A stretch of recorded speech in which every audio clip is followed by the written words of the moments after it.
সেটারও দায়িত্ব তোমাদের হাতে, যেহেতু নির্বাচনটা তোমাদের হাত দিয়ে হবে।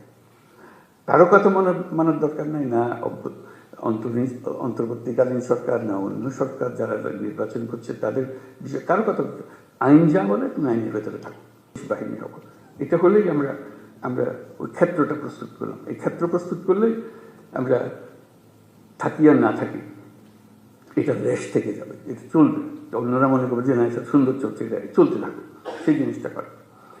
যেহেতু নির্বাচন আসছে, নানা রকমের সমস্যা হবে, নানা রকম চাপ আসবে, তবে ডেসপারেট হয়ে যাবে, আমার ক্যান্ডিডেটকে জেতাতে হবে, ওর ক্যান্ডিডেটকে জেতাতে হবে।